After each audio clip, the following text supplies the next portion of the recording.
الرحمن الرحیم. من منشی آقای پروفسور دکتر تقی عبدوانی هستم. با عرض سلام و وقت بخیر، عید سعید قربان را به شما تبریک عرض میکنم. مفتخریم که امروز در حضور شما هستیم. ممنونم که چند دقیقه من را تحمل میکنید. مبحث امروز سخنرانی ایجاد یک نوع اقتصاد دانشمندان و برای کاهش چالش‌های فناوری بیکاری است که توسط دکتر آقای پروفسور تقی عبدوانی ارائه می‌شود. قبل از شروع به سخنرانی از مدارک و تحصیلات ایشون مختصری برایتان شرح خواهم داد. ایشون پروفسورای خود را از دانشگاه بین‌المللی وین دریافت کردند. دکترای دانشگاه و دکترای ایشون از دانشگاه رینگ انگلستان، کارشناس ارشد دانشگاه لینکلن انگلستان هستند. عضو مؤسسه مدیران حسابدار رسمی استرالیا، حسابدار دقیق داخلی ایزو 2008-9001 هستند. عضو مؤسسه رسمی استرالیا، داور انجمن برنامه‌های دانشگاه عربی، داور برنامه‌های خارجی وزارت تحصیلات عالی عمان، داور خارجی سازمان اعتبارسنجی دانشگاه عمان هستند. قبل از سخنرانی ایشون تقریبا 20 دقیقه طول می‌کشد. الان قبل از اینکه شروع به سخنرانی کنند، چون آقای دکتر پروفسور عبدوانی مسلط به زبان فارسی نیستند، به زبان انگلیسی سخنرانی ایشون را شروع می‌کنند. ممنونم از اینکه مزاحم وقتتون شدن. خدا نگهدار. تفضل دکتر، تفضل اهل المحاضره. بسم الله وشكرا. الرحمن الرحيم والصلاة والسلام على أفضل الأنبياء والمرسلين سيدنا محمد وعلى آل بيته وأصحابه الغر الميامين. Assalamu alaikum wa rahmatullahi wa barakatuh. Colleagues, I would like to thank you for giving me the opportunity today to talk about these important issues. We're going to talk today about the knowledge economy and how we can deal with some of the challenges related to the technology and unemployment. We know today the whole world is suffering because of the economical problems and unemployment. And I think Corona made it worse. And the technology really every day brings new challenges. Today I'm going to cover probably six topics. The first topics will be technology and the future of the humanity. The second topic will be unemployment and the impact of the unemployment on the national economy. And the third one will be talking about how we can create jobs from entrepreneurship and incubators concept. Then we're going to talk a little bit about the knowledge economy, and then we will be giving some examples. Obviously, there's thousands or millions of jobs can be created worldwide, but we will be giving probably 10 examples so people understand how we can create jobs from the entrepreneurship and the knowledge-based economy. And then we will talk about the way forward and the recommendation. When we talk about the technology and the future of the humanity, I think this is one of the challenging hot subjects because the technology changed the life of individuals, of the industry, even the professionals. The way the doctors working today will be very, very different than how they will operate in 10 years. The same thing goes to any disciplines. You take business, you take doctors, you take lawyers, you take accountants. I think that will really make us, we need to be very careful and we have to be prepared. When the industrial revolution came, it has a lot of impacts. But let me tell you from my experience, I'm one of the academic staff and we following and we seeing how the technology changing our life. The changes will be tremendous, will be huge. Today, we're talking about the robots and artificial intelligence, Internet of Things, and I think this is really a big change. The problem with the technology is not only affecting the way we do our work or the way the businesses are working, it has a great impact on our social life and the culture. The whole culture today is changing. You can see in the house probably parents and two children, and you will see everyone is busy on social media or something to do with the technology. So the whole life is being changed, and I think we need to be prepared. When we're saying prepared, it's not only to do with the jobs, it's really how we make the discipline, how we grow our families, because it'll have a lot of effects even on the soft skills of individuals, personal, interpersonal, and situational skills. People's mind are totally different. The new generation are very, very different from our generations.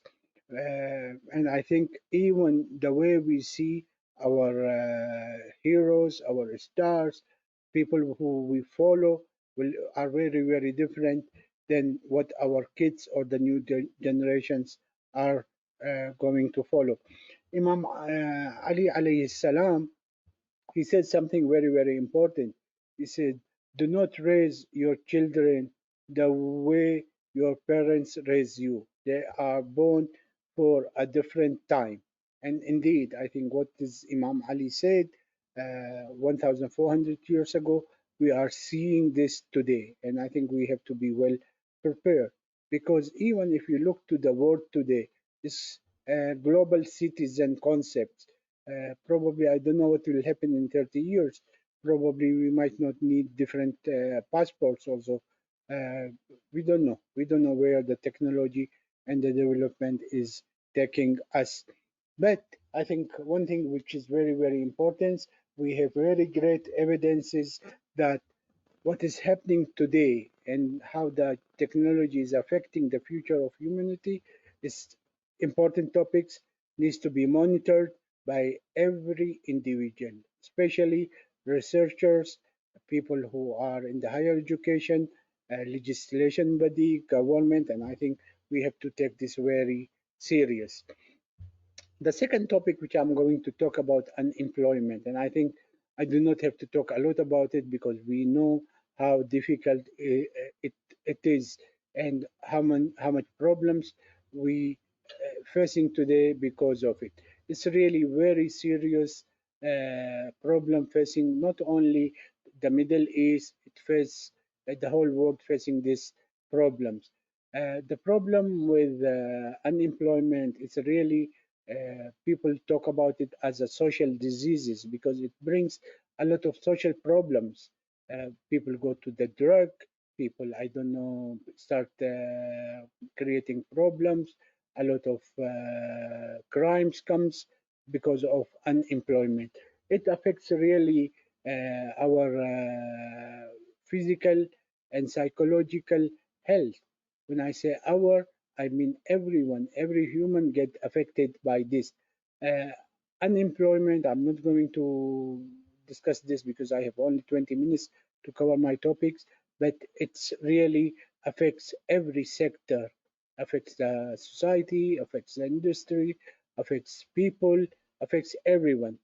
And we know, and everyone knows this, good economic policies are the start point to solve the unemployment. And I think the leaders of the countries, they should ask themselves this question: do we have good economic policies or not? If we don't have the good economic policies, I think that should be a priority because that will be solving a lot of problem. Singapore is a good example, and Singapore, don't have any natural resources, but they have very good systems, and I think that really helped Singapore to reach where they are today in terms of the economy.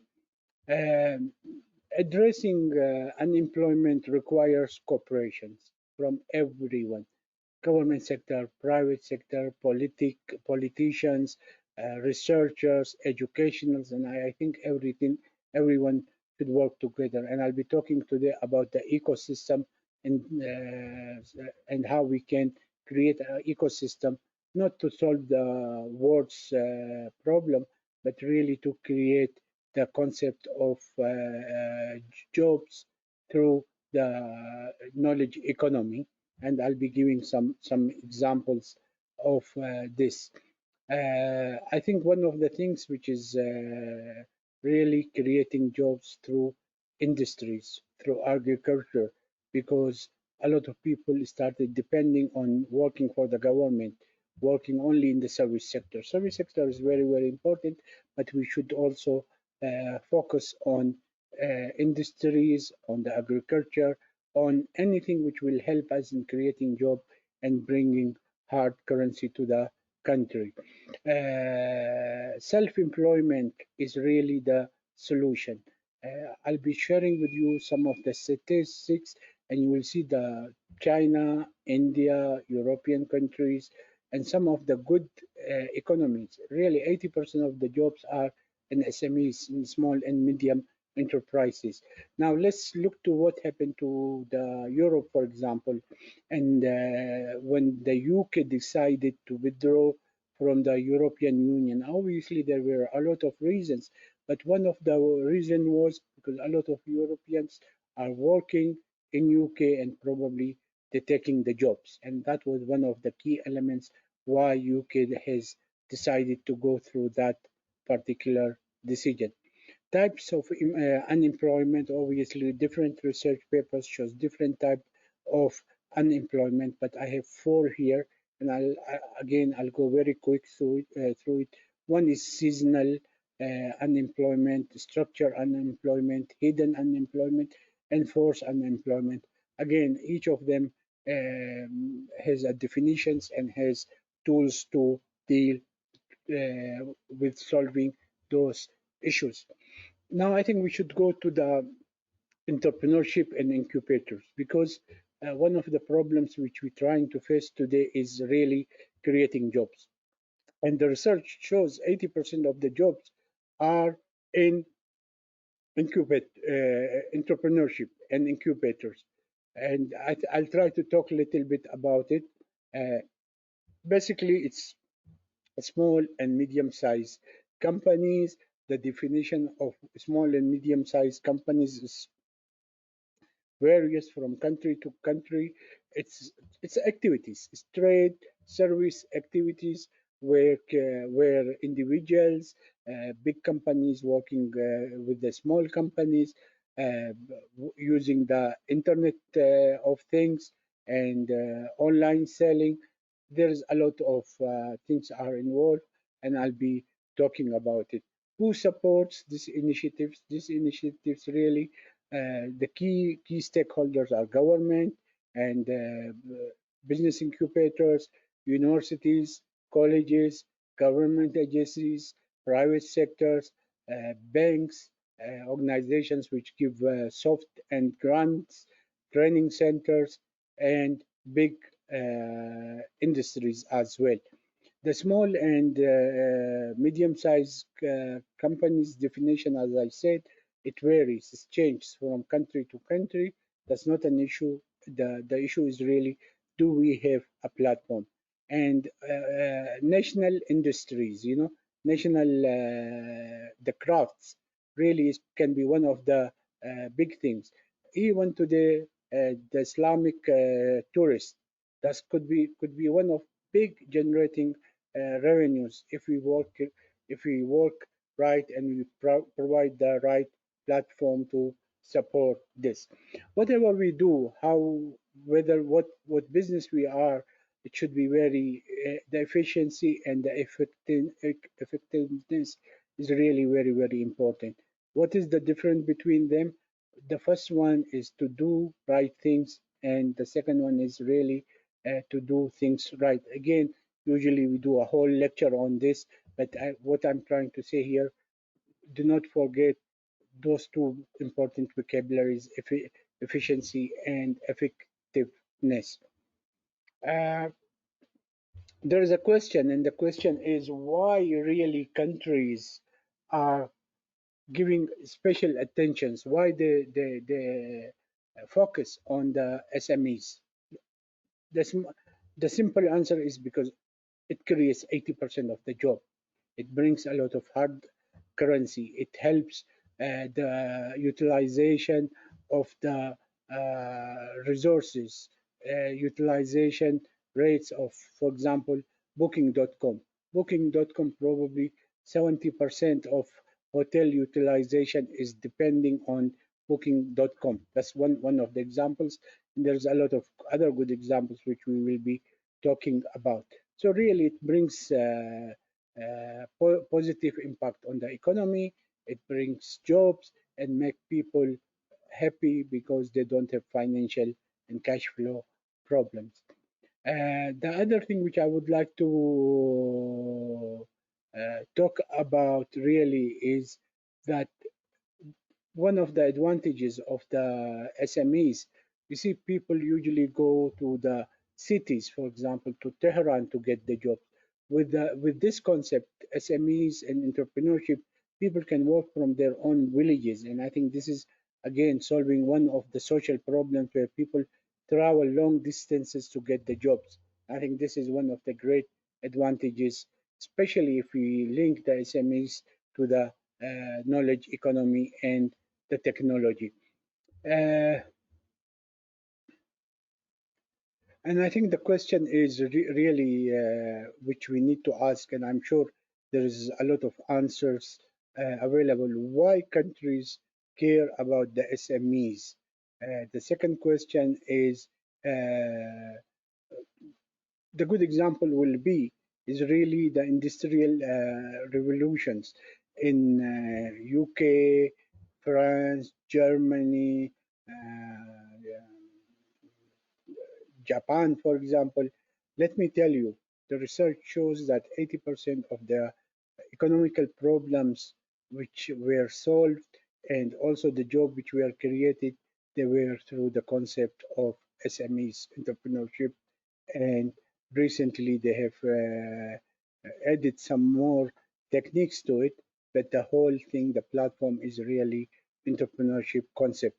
And I think if we go to the history, you will see that we have very good examples. We have seen small projects becoming a large, huge industries. People who started with 1% became millionaire or billionaire. And I think we have a lot of good examples there. And also the good thing, which I was saying, that you don't have to focus in like the capital of the country. The work can be divided through different regions, and that's one of the things. The other thing also getting the work qualified people, it becomes easy because it's not like you're working for a company. You're working as individual and you can work for a sector sort of things. And obviously there's a great research and I have some references there. If you are interested, I can send you some more details on this. I think if we look into the evidence based, the evidence is see what happened in Japan, Taiwan, Korea, Europe. Now you can see, for example, Taiwan, 98.2% of the economy of Taiwan and the jobs are in SMEs. That's one of the example.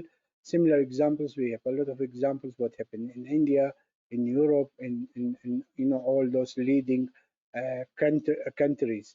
Uh, and I think it's a great opportunity for creating jobs. And as I said, there is a lot of evidences. It's not what I think, what I feel, but there's a lot of statistics and research available. Now, one of the things which we should not forget that anything we do, it has challenges, and one of the challenges which face the SMEs, we can see a lot of projects, SMEs failing, and we know why they're failing. They're failing for two reasons. The first one, what they call it, it's PASTA, which is problems, whether political problems, economical problems, social problems, technological problems, environmental or legal problems. And the second one is really to do with the setup of the company. And there is, again, we have about 10 issues or 10 different headings there. I'll be sharing this. This is a slide.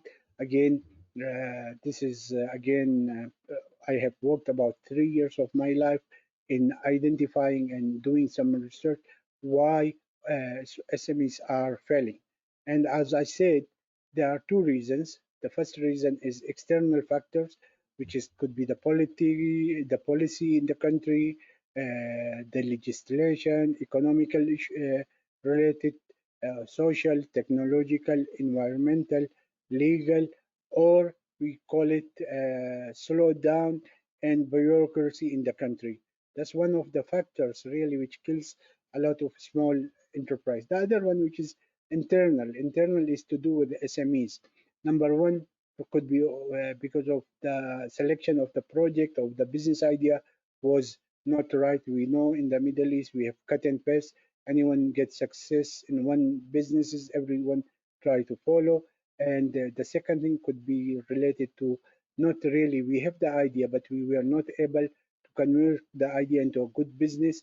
Number three, people probably are not full time in their own business, and a lot of people try while they are working, they are starting their own business. There's nothing to do wrong to do that when you start, but really you need to be focusing on the business to make it successful. The reason why they're calling it incubators, because it's like a small baby. You know, when the baby born, you have really to take care of the baby till he or she becomes 18 or 20 or 24 years before they give you anything. With the businesses, it's not, you don't have to wait 18 and 20 or 24 years. You can wait 2 years, and within 2 years you can see the fruit of the business.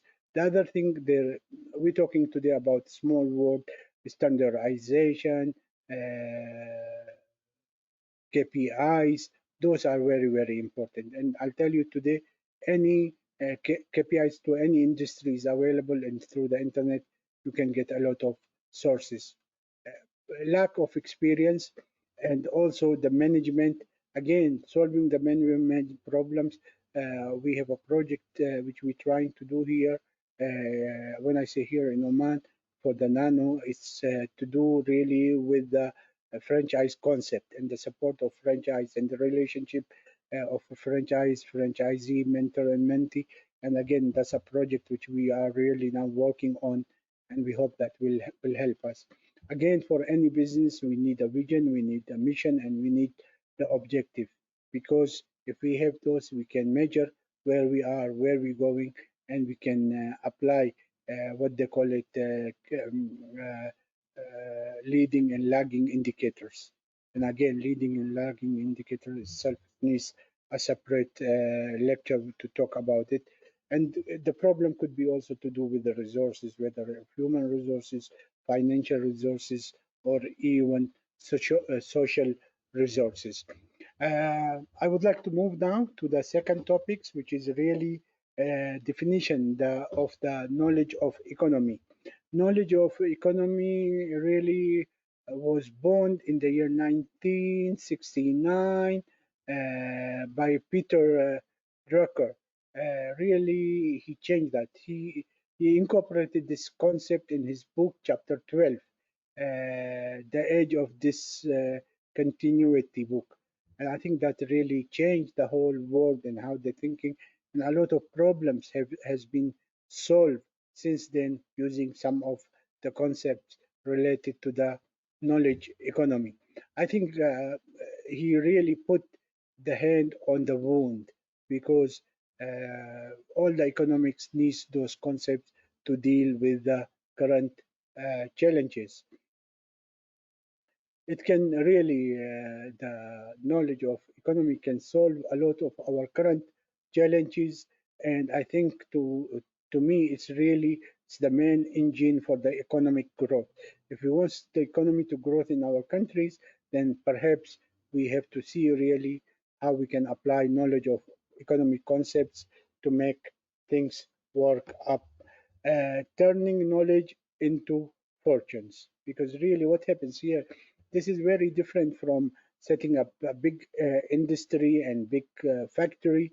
A lot of money goes in setting up the equipments. Here, the biggest investment is really in the knowledge and people's knowledge. For example, we can see a lot of factories which are not utilized, 25%, hotels not utilized. Now, how we can utilize those? They need somebody to promote them, and how we can promote them? Today, really, utilizing the knowledge economy concepts, which is using the platform of technology in promoting and making the businesses more efficient and effective. Now, what we need really, what we need to make this concept, I think it needs four pillars. The first pillar is innovation, and when we talk about the innovation, we talk about innovation through research, and mainly probably universities, colleges can take the lead on that. We need the IT infrastructure because the whole thing is depends how fast is your IT and whether you can communicate with national wise or international wise. We need very smart and good government legislations, and we need higher education and training centers, universities, colleges, whatever you call them. But really, they need to put and they need to teach and they need to develop the knowledge economy. How we can generate an idea and how we can convert that idea into a business. For all this, we need something called business incubators, and I'll be talking about the business incubators later on. The knowledge-based economy is really depending on the knowledge. And what is the knowledge? The knowledge is your stored information. Then plus, I might have a lot of information, but I'm probably don't have the ability to utilize those information. Then my result will be zero. I think that's very, very important. It's not I'm having the knowledge. I have a lot of projects. It's whether I'm utilizing those and converting them into a profit making or not. That's the key vocabularies, if you like. The knowledge is really intangible assets. So you cannot see it, but it has great values. How we can get where we getting the knowledge economy really is an outcome of the science, teaching and learning, and the experience. Experience is a very, very important element of the whole process. And it's cumulative. It's not like, the machine equipment when I buy it gets depreciated. The knowledge does not get depreciated. It gets cumulative. I think this is one of the good things. And it's not if other people using it does not affect me. In fact, bring some more resources if you know we have a system really to monitor the ownership of those event things which were invented like or things which were developed. Uh, and as I said, if knowledge is not utilized, then it equals to zero value. I think that's very, very important. Now, again, there's a lot of details there, but what we need a researcher, we need education. When I say education, I'm talking about higher education, colleges, even the schools.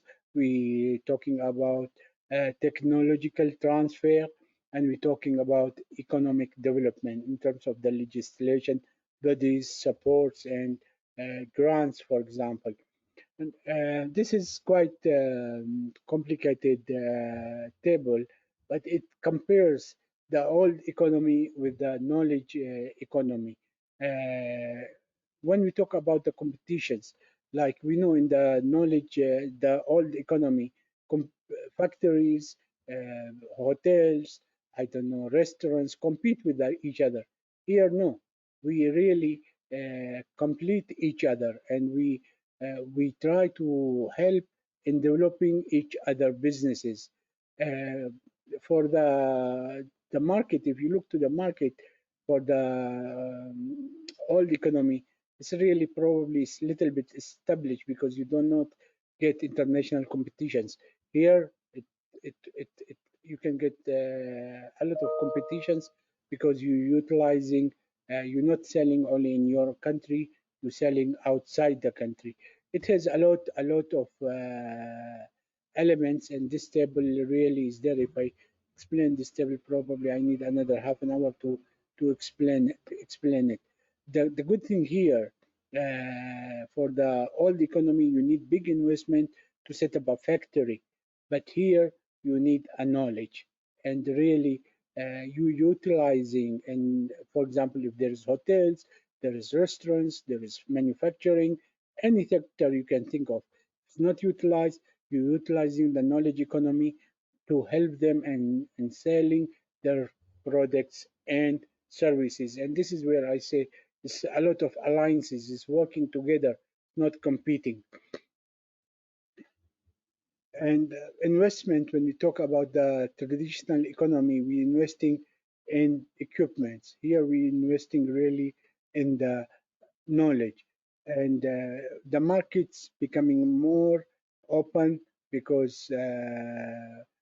you are not selling only to your region or your country, you're selling everyone who needs that services. Uh, Knowledge economy is really the key platform is the digital. Here, where in the mechanism is really industries, investments, hotels, restaurants. You can name it. Um, the traditional, if I want to set up, for example, a hotel, it will be, I don't know, in Mashhad, for example. But here, what I'm doing, I'm selling all the hotels which are based in Mashhad. Okay, so my selling is not related to a region. I can sell to everyone who is interested to go to Mashhad, to Tehran, or any Iranian city. This is for example. Now, what I would like to do, really, we people ask us these questions. Do you have any examples to create jobs by linking entrepreneurship with the knowledge? The answer is yes. I can give you a list of thousands of the projects, but just to make it very simple, I'll be giving you examples of 10 companies or 10 projects which we can set up. This is in the video, so please enjoy this video, and then inshallah we'll continue after that.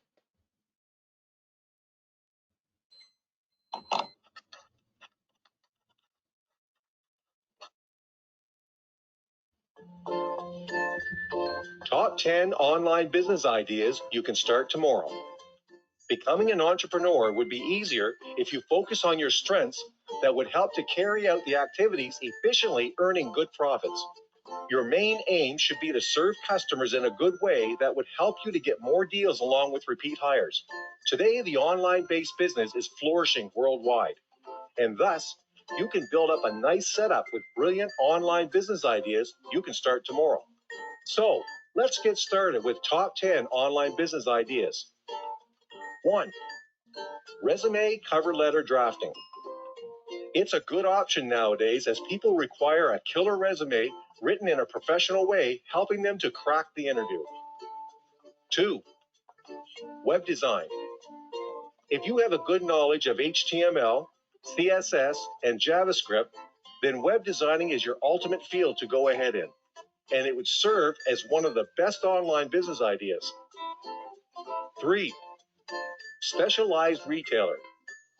Simply get an e-commerce software along with an integrated shopping cart platform that would help to reach the target audience who wants to purchase specific stuff. 4. Virtual assistant.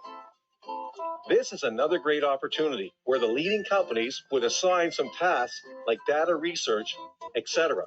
You can easily bring more clients and can set up your own team providing effective services as virtual assistants. 5. Affiliate marketing.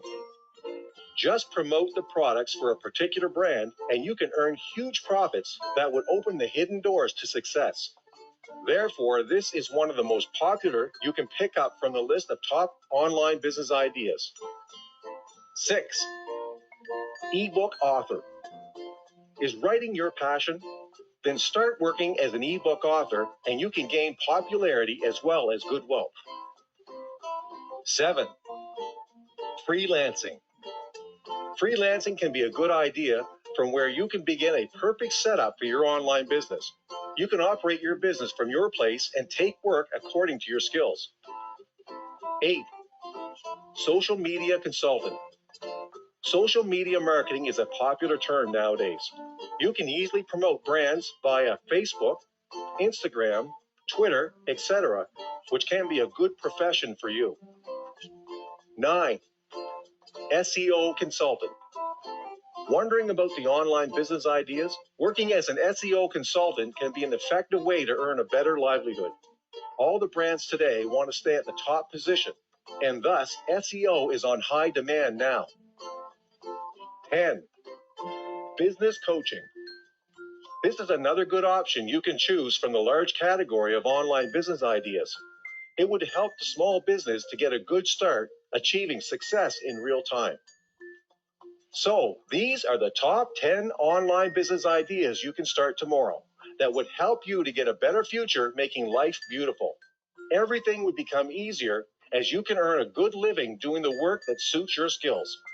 Also, you can check out our other video about 40 small business ideas for starting your own business.